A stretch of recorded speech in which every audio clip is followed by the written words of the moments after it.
The survey module that was released in January has been enhanced in this release as well. A number of features have been added. So one being new user account settings that allow you to control access to creating surveys and so on. That was an oversight in the last release. There's a tool also allowing you to send survey invitations in bulk. And there's now an enhancement to the survey setup screen that allows you to define where the survey appears. So first, the new user account settings. So that's under Tools, Manage User Accounts. And if I go to permissions, I need to select a user account here. And I go to permissions, settings, and reports. Down on the bottom here, there's an option that says three options for creating survey invitations, creating bulk survey invitations, which will be covered a little bit later in this video, and then also viewing survey results. So this should allow you to restrict access to the surveys, hopefully sufficiently, in order to be able to protect the responses that you've received. So those are the three options that are there. Then allowing you to send survey invitations in bulk. So if I go to Tools and I go to Create Survey Invitations, what this allows you to do is to filter your database based on families that have either stayed, requested a room, or visited the family room or used the day use program in a particular location. So you can use any combination of these three checkboxes to filter your list. So if I want families that stayed and requested a room in my sample house between a certain set of dates, so this is just the last month, I can also filter down to only show email addresses for people that have indicated they want to be on the mailing list. So that will further restrict it. And by the way, my email column here is small just because YouTube keeps removing my videos every single time I show email addresses. So hopefully this will allow the video to go through this time.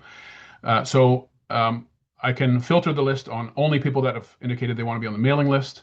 And then I can select which survey I want to send. So I'm going to select my sample survey here. And I have an option also to exclude any families that have received an invitation to this type of survey in the last 12 months. So anybody that's already received the invitation will not get included in the list here. So this gives me a restricted list, and now I can go through and I can select groups of people if I would want to. So if I'm only looking for people that requested a room, for example, I can filter that down here. And if I'm only looking for people that stayed, I can filter that down here. So once I've filtered my list down, I can further select just the ones that I want to create invitations for. And once I've got those all selected, I can click the send button. It just confirms here I'm going to send surveys from invitations from my sample survey to 5 families, and there are 6 recipients. So that means for one of the families, I have 2 email addresses, and I'm going to just say yes. And what will happen now is it'll generate those surveys and send those out. And hopefully that allows you to have some additional flexibility into sending out surveys en masse. Then the last change that was included here was the ability to manage your workflow, essentially. So if I go to Tools, Web Module Settings,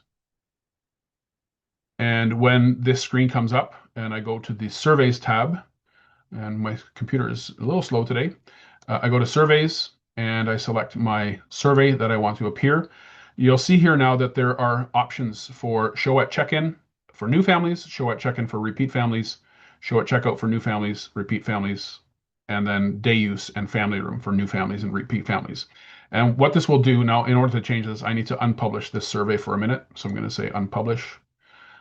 And so if I want this family experience survey to be shown at checkout for both new and repeat families, so let's say it doesn't matter if they're new or repeat, that's the survey I want to have sent, then I can check this survey off to show for both. I can also have it show for Day Use and Family Room. And what will happen then is when you go through the checkout process, let me just show that. And I got to publish this survey again. So surveys always have to be published in order for you to be able to use them in GRMHIS. So this survey will now show up for new and repeat families at checkout, as well as for day use families. That's just how I've chosen to do this here. So if I go to check out a family here, and I just go to Peter Smith, and I'm just going to fly through this section for a second. And I'm going to ignore my... So at the end here now, I must not have an email address on this account, but at the end here now, that family survey shows up. So I will be able to click on this and I'll be able to um, select that one. Let me try find somebody that actually would have, hopefully somebody that has an email address. So I'll do the same thing again. This time I will actually fill this out and I'll ignore this part and we'll ignore the payments. Also not here. Anyway, this is the way the workflow works. So you're going to select, now you can select the survey invitation, select which survey you want to send at checkout and go from there. So this will hopefully give you a little bit more control over which surveys show up where. So again, that's under tools, web module settings, and then you'll go to the surveys tab, open the survey you want to make those adjustments to. I'm just going to remove those checkboxes because I only want this to show up for new families when I'm checking them out, but this gives you those workflow options. Now, of course, you can always send a survey to a family at any time. So if I pick a family here, I'm hiding names, so I'll just grab one at random, and I go to surveys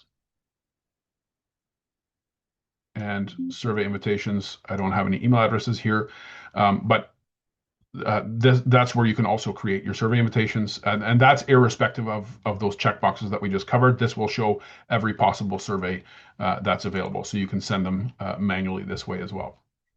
So those are the enhancements that were made to the survey module.